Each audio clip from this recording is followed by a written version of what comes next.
Okay, so here I have a music producer, Charlie Rhodes, which I'll be questioning about mixing techniques. It's the 6th of March, we're inside the cutter. So right, first of all, what instrumentations need to be more significant when it comes to mixing hip-hop and why? Well, when it comes to a hip hop track, from my experience, the drums tend to be the main focus when mixing down a track.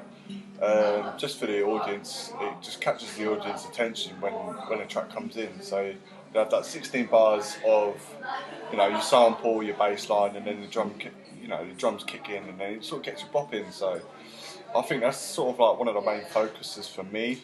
Yeah. Yeah, definitely. That's true. So my other question was, how do you go at it for when it comes to starting a mixing process? I mean, Like starting. Mixing on the fly, right? So as soon as you start producing a track, you're automatically, adjusting levels and adjusting EQ. Works best for me. And then after I've got everything in place, I do like a final mix down and sort of thoroughly adjust, like fine tune the EQ, fine tune levels, and then start, compressing drums and compressing instrumentation and other overall like dynamic aspects of the track. Yeah. So I find mixing on the fly works for me. There's no real start. It's the start of the production. Yeah. The start of production. So right. Okay. Yeah. So my other question was, is there any elements within the mix you tend to send the compressor through a bus to tighten it up with other elements? Drums every time, right? Specifically when using samples from different drum kits and whatnot. If you put together like a drum beat and that using samples from different kits, if you bust it through to a drum, it sort of glues it all together. So then you've got, a hard hitting snare that'll that'll squash the snare down. Hi-hats that'll just sort of bring them up. Using a method I use a method where I sometimes bounce down a break. Say it's like a 4-beat or 8-beat break.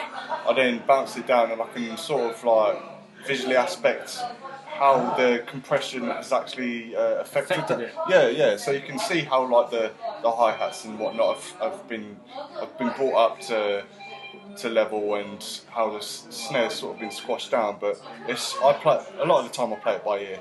Yeah. Yeah, definitely every time. Okay. Yeah, I like that. Yeah. Right. So my next question was, what compressors do you use and why? My go-to compressors are the Opto compressor within Logic, because they use it simulates the circuitry of the Teletronics LA2A, which is a tubular compressor, which gives that sort of warm sound, especially in hip hop. You want that sort of warm sort of feeling to the drums. Yeah, definitely. So it's sort of like any sort of compressors that simulate tubular compressors. If I had the extra couple of grand, I'd get the TubeTech CL1B. As I say, it's a couple of grand extra for the hardware, so I'll just stick to the software for now while I can afford it.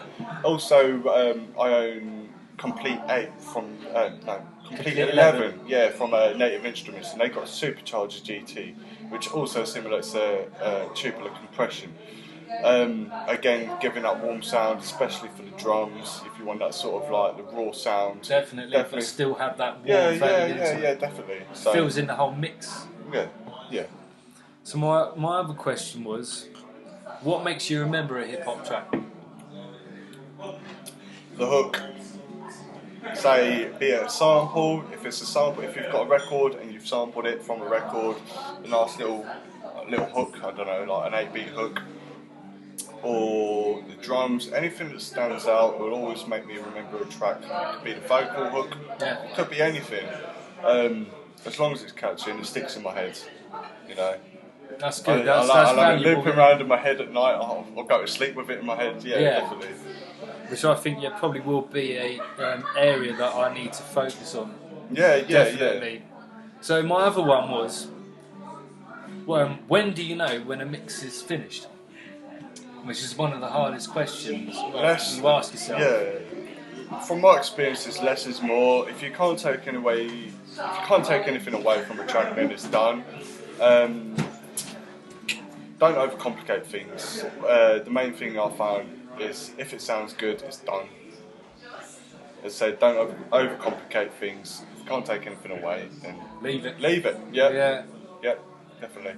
So my other one was, what tips would you recommend to a beginner like me for when it comes to mixing? Listen to the track through different preferences. You'll start pinpointing things. So if you can bounce down your track, listen to it through tinny speakers or through car stereos. You know the audience will most likely listening to a track. For a car? Yeah, Really? through a car, won't they? If it's going to be played on the radio, if it sounds good through tinny speakers and whatnot, personally I think it would sound good through anything. HS10s, if you can get HS10s like every other studio in the world has, then purchase a pair. If it sounds good through them, then it sounds good through anything. Yeah, as I say, listen to it through different preferences. Right. Okay. I definitely need to do that. Yeah. Because there is so much that I need to be thinking about. Yeah, definitely. So my other question, my last question, was what do you think is the best for making a kick stand out from the bass? Sidechain compression or EQ? EQ is definitely your best friend. Depending on the sample, taking away low frequencies to give the sub its own sort of space in the lower ends. Maybe a little boost in the mid, just so linking back to the previous question. Through tinny speakers, it gives the audience that sense of the kicks there. You've got the mid sort of lower mid frequencies sort of punching through. On the kick, especially. Yeah, yeah, definitely. But it all depends on the type of song you're making. If you're making like a trip hop song, it can give that bouncy effect. If you're sidechaining it, so you can sidechain your bass or your synths to the kick. You can sidechain compress it. It sort of gives it a bouncy feeling. But for me personally, EQ is definitely your best friend. I really appreciate that. No, There was a you're lot alright, of valuable highlights that you just put in that. No, you're alright. That's So it's all coming fantastic. from personal experiences. That's what I've learnt best. Well, thank you very much, Charlie. No worries, mate. Thank you.